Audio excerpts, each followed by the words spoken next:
Hello, welcome to our channel. కలియుగం సిరీస్లో కురుక్షేత్ర యుద్ధం, పాండవుల అంతం గురించి తెలుసుకున్నాం. ఇప్పుడు కలియుగం ఎలా మొదలైంది, పాండవుల స్వర్గయాత్ర తరువాత భూమిపై ఏం జరిగింది, ఈ కలిపురుషుడు ఎవరు, ఈ ప్రపంచంలో తన ప్రభావాన్ని ఎలా సంసించాడు అనే రహస్యాలను ఈ వీడియోలో తెలుసుకుందాం.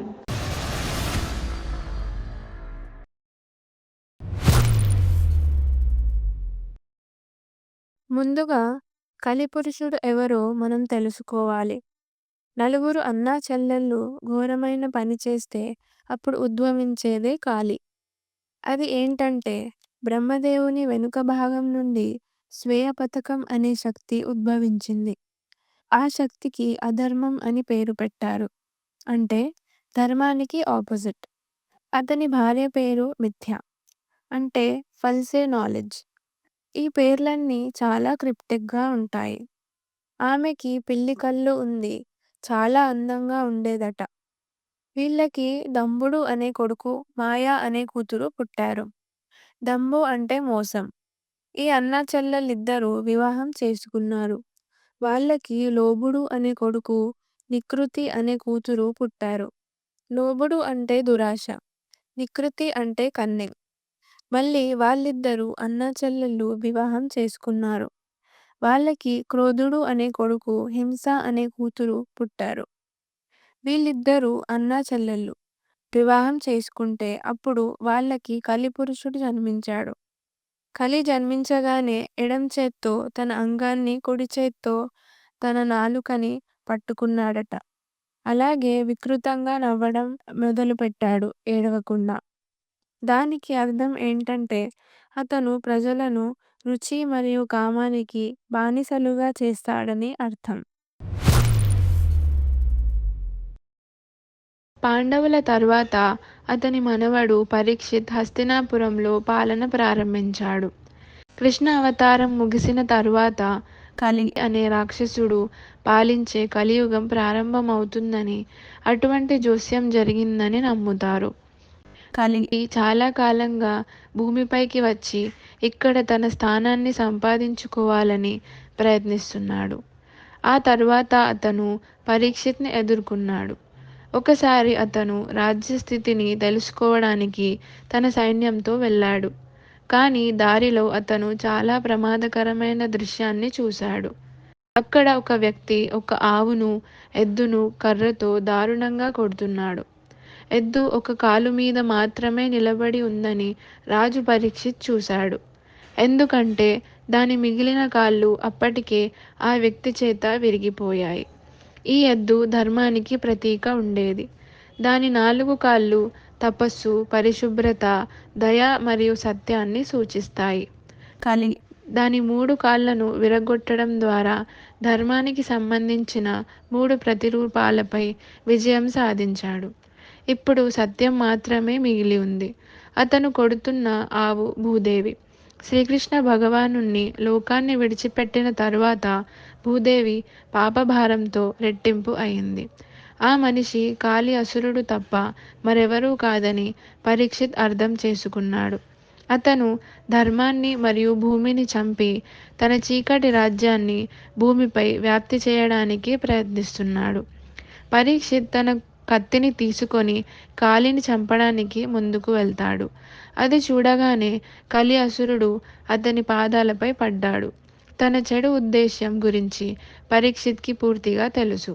అతను అక్కడి నుండి వెళ్ళిపోవాలని చెప్పాడు. కానీ కాళి అసురు చాలా కన్నింగ్.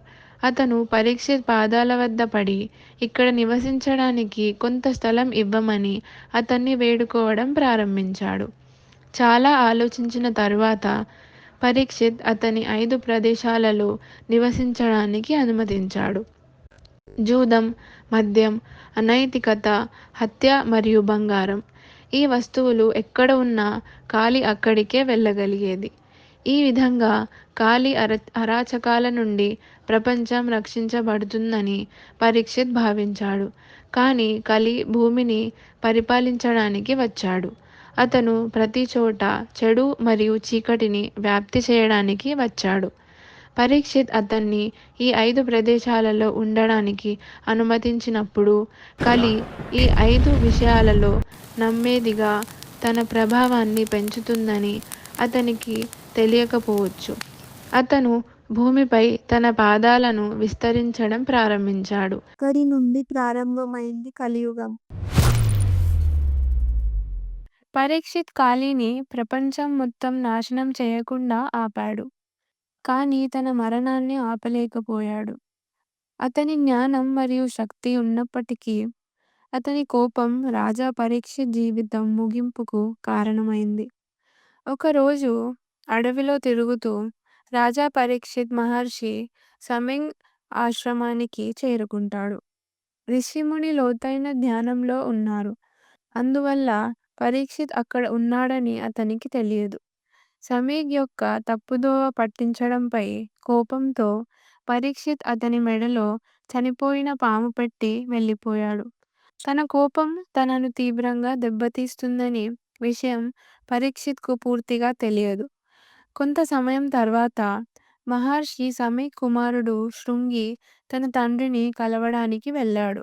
తన తండ్రి మెడలో చనిపోయిన పామును చూసినప్పుడు అతను దిగ్భ్రాంతికి గురయ్యాడు. శృంగి రాజా పరీక్షిత్ను శపించాడు. ఈ రోజు నుండి 7వ రోజు పాము కాటు వేస్తే రాజా పరీక్షిత్ చనిపోతాడు. పరీక్షిత్ తన శాపం గురించి తెలుసుకున్నప్పుడు అతను చాలా బాధపడ్డాడు. ఇప్పుడు శాపాన్ని తిప్పికొట్టలేము. పరీక్షిత్ తన విధిని అంగీకరించాడు. అతను తన కుమారుడిని జనంజయ్ని హస్తినాపూర్ రాజుగా చేశాడు మరియు అతను తన మరణం కోసం ఎదురు చూడడం ప్రారంభించాడు. 7వ రోజున నాగరాజు తక్షకుడు బ్రాహ్మణుడిగా రాజా పరీక్షిత్ వద్దకు చేరుకున్నాడు మరియు అతను రాజా పరీక్షిత్ని కాటువేశాడు. ఈ విధంగా రాజా పరీక్షిత్ తన కోపం శాపం కారణంగా మరణించాడు. అయితే ఇప్పుడు ఈ కథలో కొత్త ట్విస్ట్ వచ్చింది. తన తండ్రి పరీక్షిత్ మరణం తర్వాత జనంజయ్ హస్తినాపూర్ సింహాసనాన్ని అధిష్ఠించాడు. జనంజయ్కి తన తండ్రి మరణానికి కారణం తెలుసు. ప్రతీకారం యొక్క అగ్ని అతని లోపల మండిపోతుంది.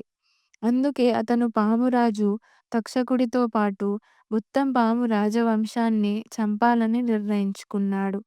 తన ఉద్దేశాన్ని నెరవేర్చడానికి జనంజయ్ ఓ పాము యజ్ఞం ఏర్పాటు చేశాడు. ప్రపంచంలోని అన్ని పాములను నాశనం చేయగల యజ్ఞం.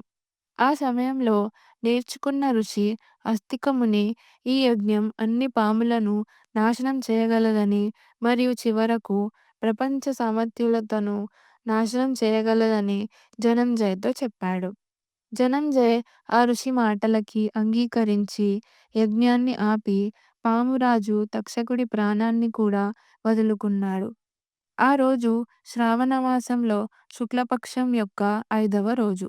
దీనిని ఈ రోజు మనం నాగపంచమిగా జరుపుకుంటాము. మహాభారత యుద్ధం చాలా మార్పు చెందింది. కానీ ఆ తర్వాత జరిగిన సంఘటనలు కూడా అంతే ముఖ్యమైనవి. ఎందుకంటే ఈరోజు మనం వెళ్ళిపోతున్న సమయం, మనం జీవిస్తున్న యుగం, ప్రతీదీ ఆ సమయంతో ముడిపడి ఉన్నాయి. మీరు ఏమనుకుంటున్నారో మీ ఆలోచనలు కామెంట్స్‌లో మాకు తెలియజేయండి. మీకు వీడియో నచ్చితే దయచేసి లైక్, షేర్ మరియు ఇలాంటి మరిన్ని చూడని కథనాల కోసం సిపి ఎంటర్‌టైన్‌మెంట్స్‌కు సబ్స్క్రైబ్ చేయండి. నెక్స్ట్ టాపిక్‌తో మళ్ళీ కలుద్దాం.